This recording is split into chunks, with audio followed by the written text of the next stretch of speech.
Hey, what's up, everybody? This is Bar911970. I thought I would make one more video before I go back to bed and try and get a little bit more than 2 hours of sleep. All right, guys. This one is actually going to be probably one of the more easier calls because, I mean, if we know anything about the government, they're pretty predictable.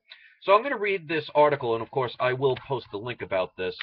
And I have a feeling in the next couple of days, you're going to see a nice little dip. Now, we're not going to see $15 silver dip, so don't get crazy on that. But you will see a pullback on this one, and I'll explain why. But first, let me read this article, and like I said, I will post the link. All right, precious metals price firm ahead of Fed statement, palladium pushes higher. That's the title of this article. All right. Precious metals were firmer still in early European trading on Wednesday, with palladium pushing to a 16-month peak on supply concerns and global growth expectations. Palladium might be a good buy at this point because they're talking about supply concerns. Palladium is actually rarer than platinum, which is actually rarer than gold, so keep that in mind.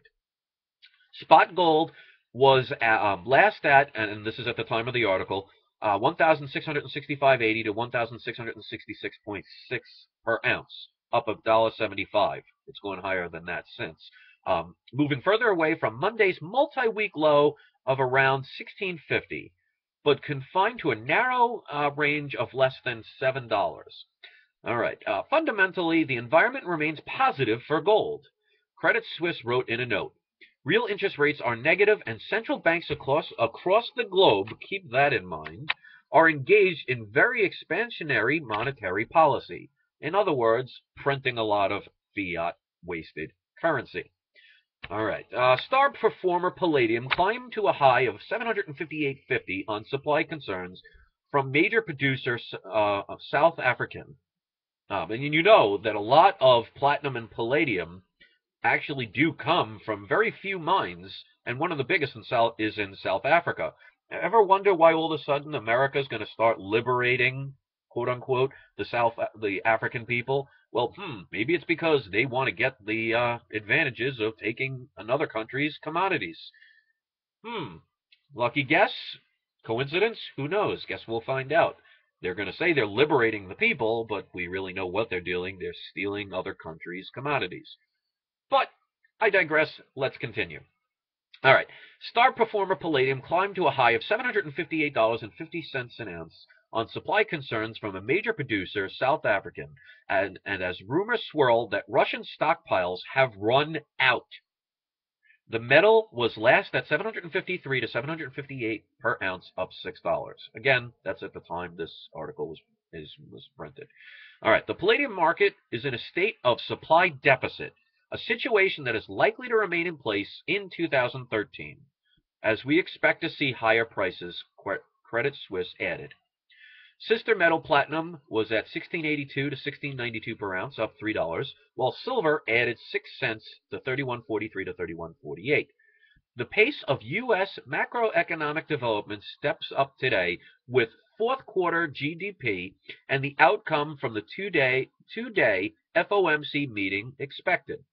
The Fed is expected to keep its existing monetary policies intact after boosting assets purchases to $85 billion per month, like I said in the other video, in December. But some investors are worried that improving economic conditions in the U.S. could lead to the central bank ending quantitative easing before the end of the year. All right, guys, I'm going to stop it right there. You can read the rest if you want. Okay, first of all, anybody that thinks that we're improving economically is a liar or an idiot. Because if you're in the real world and you live around the country, you see that things are not getting better. It's getting worse. But, you know, of course, like I say, if you want to trust the government, you want to trust the banks and all the people in the mainstream media, they're going to try and convince you how wonderful everything is. Now, this is the thing you have to worry about when it comes to people. When somebody tells you that everything's fine and they're trying to convince you of that, it's not fine. Like, how weird would this be if you're walking down the street and somebody comes up to you, taps you on the shoulder, and says, "Hey, I just wanted to let you know everything's fine." Wouldn't that be weird? You wouldn't want that. Like, for example, anybody that's ever been in a relationship or married and you get into a little bit of an argument and you see your wife, because I know most of the people that watch my channel are guys, if you're married or had a girlfriend and you got into some kind of fight and she's quiet and you go up to her and say, "Is everything okay?" and she turns around to you and looks you straight in the eyes with a straight face and says, "I'm fine," if you're dumb enough to believe that she actually meant that, then it's probably no wonder why you're probably not with that girl anymore.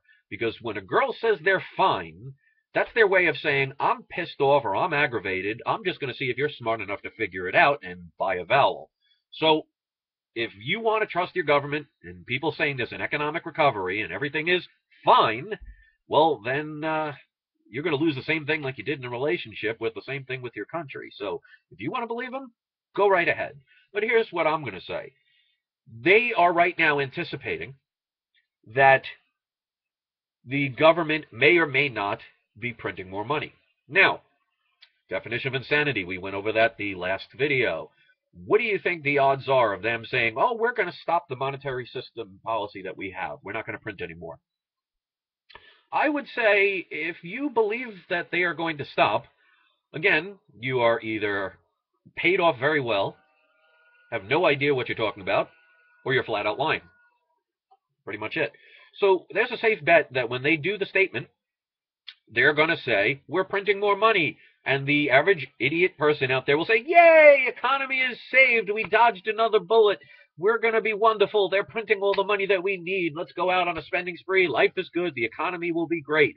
You'll see a nice little dip in gold and silver. You're not going to see $1,000 gold and $15 silver, but you will see a nice buying opportunity, which will last maybe a couple of days. Because here's the thing you guys really need to know about. So pay attention, boys and girls. They cannot print money forever. They cannot keep interest rates at approximately close to zero forever. Once that is done, it is game over. And that is when you'll see the real prices and values of physical gold and silver. Now, that will not happen tomorrow. Probably won't happen next week. It may not even happen this year. But I can pretty much safely say that our government is going to continue to do the same thing as long as they can get away with it. And obviously, they're still getting away with it because there are still morons out there that believe we're dodging a bullet because they're going to extend the debt ceiling and they're going to continue to print money. It's just a matter of time. Believe what you want. Get out of your silver if you really are that scared. And people like me and the smart ones out there like you guys who are actually watching this video and not thumbing it down 30 seconds after it's printed will buy it up and thank them for their stupidity. All right, guys. Can't keep it, make it any more plainer than that. So look for a nice little dip. But again, don't expect $15 silver. But you know what? I, for one, would love it. Peace. Double peace.